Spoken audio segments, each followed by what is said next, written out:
Good morning students. प्रत्यावर्ती धारा या अल्टरनेटिंग करंट के चैप्टर में पिछले टर्न पर हम लोगों ने प्रत्यावर्ती धारा का औसत मान पूर्ण साइकिल के लिए, पूर्ण चक्र के लिए हम लोगों ने निकाला था, फुल साइकिल के लिए। आज हम लोग अर्ध चक्र के लिए या हाफ साइकिल, जिसमें टाइम पीरियड T/2 होगा, उसमें हम निकालेंगे कि प्रत्यावर्ती धारा का माध्यमान कितना है। तो आइए इसको देखते हैं। तो यह IM प्रत्यावर्ती धारा का माध्यमान है अर्ध चक्र के लिए, हाफ साइकिल के लिए। तो हम क्या निकालेंगे, 0 to T/2, क्योंकि अब कुल समय T/2 ही होगा, तो हम 0 to T/2 इंटीग्रेट करेंगे इस प्रत्यावर्ती धारा को। तो हम लिखेंगे I/dt 1/T/2, क्योंकि अर्ध चक्र के लिए जो आवर्त काल होगा वह T/2 होगा। तो हम लिखेंगे T/2 से इसको भाग देंगे। अब I प्रत्यावर्ती धारा क्या है, I = I0 sine of omega t. यह यहाँ पे हम लोग रखेंगे। तो कैलकुलेशन ध्यान से आप देखते जाएंगे। यह T/2 जो नीचे है यह 2/T के रूप में हो जाएगा। तो 0 to T/2 I0 sine omega t dt। इस I का मान हम लोगों ने प्रत्यावर्ती धारा के रूप में रखा, I0 साइन ओमेगा टी समीकरण को। अब I0 कांस्टेंट है, इसको हम बाहर निकाल लेंगे। तो 2I0/T 0 to T/2 sign omega t dt हो गया। साइन ओमेगा टी को इंटीग्रल करेंगे और उसके लिमिट को रखेंगे। तो साइन ओमेगा टी का इंटीग्रेशन हो जाएगा माइनस कॉस ओमेगा टी, और चूंकि यहाँ ओमेगा टी ओमेगा गुणा है इससे, तो इससे हम यहाँ पे भाग देंगे। चूँकि यहाँ सब्स्टिट्यूशन मेथड से हम इसको इंटीग्रेट करते हैं, तो सब्स्टिट्यूशन मेथड में ओमेगा हमारा नीचे आ जाएगा। तो इस तरह से इसका इंटीग्रेशन होगा minus cos omega T upon omega 0 to T/2। तो बायोलॉजी वाले ध्यान देंगे, इसको जो है एज ए ओमेगा जैसे लिखा गया है, और इसको इंटीग्रेट करके और इसकी वैल्यू को पुट करेंगे। तो अब हम यहाँ पे अपर लिमिट हमारे पास है T/2, लोअर लिमिट है 0। तो दोनों को हम इस समीकरण में रखेंगे। तो जब T/2 रखेंगे तो हमें प्राप्त होगा minus cos omega capital T/2। और जब 0 रखेंगे, यहाँ पे देखिए ओमेगा को बाहर लिख लिया गया है, यहाँ पे बाहर निकाल लिया गया है। तो बाहर हो गया 2I0/ओमेगा टी। अब अंदर बचा minus cos omega T. Cos omega T में T/2 पहले रखेंगे, फिर 0 रखेंगे। तो ये हो जाएगा minus cos omega T/2 plus cos omega और टी का मान 0, तो ओमेगा 0/2। अब यहाँ पे देखिए माइनस कॉस ओमेगा T/2 और प्लस कॉस 0 हो गया। अब चूंकि ओमेगा T = 2π होता है, कैसे होता है, ओमेगा = 2π/T होगा। तो ओमेगा है कोणीय वेग और 2π है एक पूरे चक्र में कोणीय विस्थापन। तो 2π यानी पूरे एक चक्र में, यानी जब एक टाइम पीरियड होता है तो जो यह क्या करता है, पूर्ण करता है, एक पूरी साइकिल पूर्ण करता है, और पूर्ण साइकिल को करने में समय आवर्तकाल के बराबर लगता है। तो यहाँ पे कोणीय वेग विस्थापन बटा समय से हम निकालते हैं। विस्थापन 2π हुआ एक साइकिल में, एक पूरे चक्र में, और समय t लगता है। तो वहाँ से हम ओमेगा T = 2π रखते हैं। तो ये अच्छी तरह समझ में आना चाहिए कि ओमेगा T का मान 2π क्यों आता है, क्योंकि कोणीय वेग हम निकालते हैं। कोणीय वेग बराबर कोणीय विस्थापन बटा समय। कोणीय विस्थापन एक पूर्ण साइकिल में 2π होगा और समय t होगा। तो हम इस तरह से ओमेगा T का मान 2π यहाँ पे रखेंगे। आइए आगे देखते हैं। तो IM = 2I0/2π। चूँकि ओमेगा T का मान 2π हो गया, हमने यहाँ पे रख दिया। अब यहाँ पे कॉस ओमेगा T का मान 2π है, नीचे से 2 इससे कैंसिल होगा, माइनस कॉस पाई होगा, +1 हो गया। अब कॉस पाई यानी कॉस 180 का मान होता है -1, एक माइनस पहले से है, तो माइनस और माइनस मिलकर यह प्लस हो गया, +1, और इस तरह से 1 + 1 2 हो गया।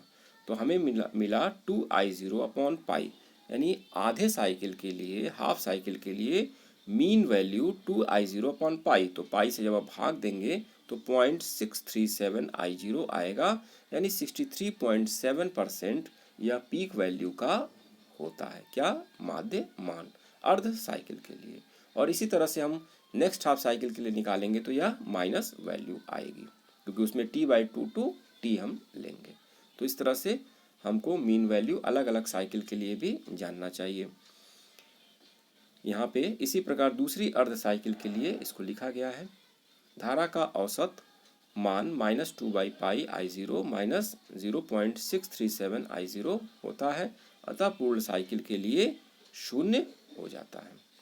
तो प्रत्यावर्ती धारा का नेक्स्ट टॉपिक है वर्ग माध्य मूल मान।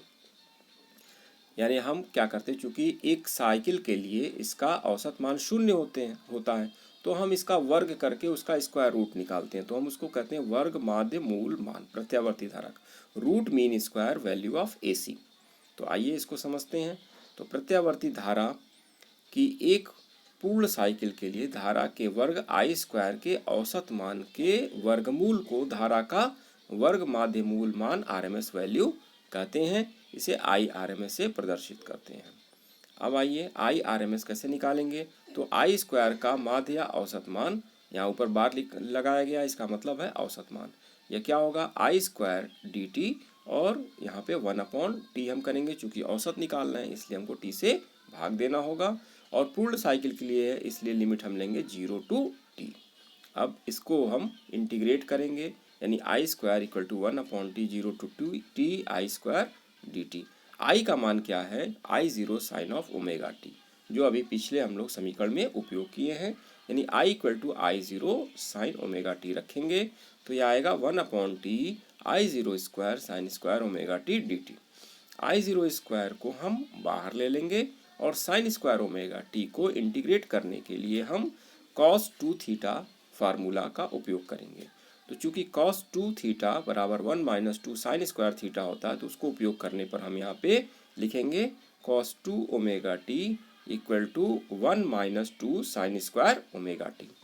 इससे हम साइन स्क्वायर ओमेगा टी का मान निकालेंगे, यह बराबर होगा 1 - cos 2 ओमेगा टी अपॉन 2। इसको हम यहाँ पे रख देंगे। तो चूंकि I0 स्क्वायर ये देखिए बाहर आ गया, और इसका मान जो साइन स्क्वायर ओमेगा टी है 1 - cos 2 ओमेगा टी अपॉन 2 है, ठीक, dt। अब इस 2 को भी हम बाहर ले आएंगे, तो 2 को बाहर लाएंगे तो I0 स्क्वायर अपॉन 2t। अब देखिए 1 dt, यानी 1 dt यह हो जाएगा 0 to t dt, ठीक। इसको हम अलग अलग कर लेंगे, फिर लिखेंगे minus cos 2 omega t dt 0 to t, integrate करेंगे, इन दोनों को अलग अलग इंटीग्रेट करके और मान हम निकालेंगे। अब I0 square upon 2t dt का इंटीग्रेशन t हो गया, upper limit capital T, lower limit 0, तो यहाँ पे पुट करेंगे तो t आ जाएगा। अब cos 2 ओमेगा टी को हम इंटीग्रेट करेंगे, तो जैसे साइन अभी ओमेगा टी को किया गया था उसी प्रकार इसको भी करेंगे। तो cos 2 ओमेगा टी का इंटीग्रेशन हो जाएगा साइन 2 ओमेगा टी, और सब्स्टिट्यूशन मेथड से हम जब इसको करेंगे तो हमको 2 ओमेगा से भाग देना होगा, यानी 1/2 omega sine 2 omega t t to 0, यह हमको इंटीग्रेशन के बाद प्राप्त होगा। अब आइए, तो t - 0 इससे मिल गया, upper limit minus lower limit, -1/2 omega. अब हम एक बार इसमें t रखेंगे, एक बार 0 रखेंगे, तो हमें पहले t रखने पर प्राप्त होगा sine 2 omega capital T minus sine 0। Sine 0 का मान चूंकि 0 होता है तो इसलिए हमको केवल 2 ओमेगा टी प्राप्त होगा। तो हमें क्या मिलेगा, I0 square upon 2t t - 1/2 omega sine 2 omega T. अब यहाँ पे देखिए ओमेगा टी का कैसे हम निकालते हैं मान। चूंकि ओमेगा टी इक्वल टू 2 अभी पिछले टॉपिक पे डिस्कस किया गया है, तो ओमेगा टी इक्वल टू 2 हम यहाँ पे रखेंगे तो हो जाएगा साइन 4 तो साइन 4 मतलब 2 पे वह 360 डिग्री होता है, यानी कि घूम के वह 0 पे आया, फिर 360 डिग्री घूमा, फिर वहीं पर आया, यानी साइन 4 का मान वही होगा जो साइन 0 का होगा, अतः इसका मान 0 हो गया। तो यह टर्म 0 हो गया, तो इस टर्म के 0 होने से यह पूरा टर्म सेकेंड टर्म 0 हो गया, बचा केवल t। तो I0 square upon 2t into T यह प्राप्त हुआ। यहाँ देखिए t से t कैंसिल हो गया, हमें मिला I0 स्क्वायर बाई 2, यह I स्क्वायर एवरेज है।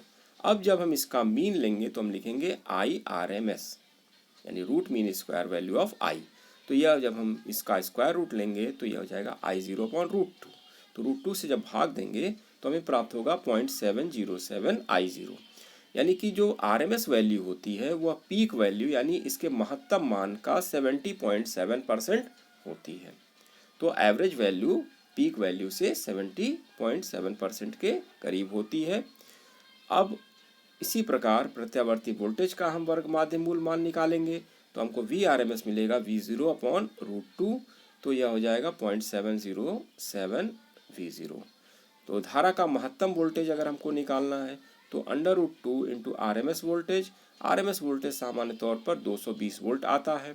तो 220 वोल्ट को जब √2 से गुणा करेंगे तो करीब करीब 311 वोल्ट वोल्टेज हमको मिलता है। यानी जो AC का हम उपयोग करते हैं 220 वोल्ट वह RMS वैल्यू होती है और उसकी पीक वैल्यू या मैक्सिमम मान 311 वोल्ट तक जाता है। तो धारा के कारण तार में वैद्युत ऊर्जा के क्षय होने की दर, तो इस प्रकार से RMS वैल्यू I का और V का दोनों को बताया गया। इसको ठीक प्रकार से एक बार कॉपी में लिखेंगे, समझेंगे और वीडियो को देखेंगे।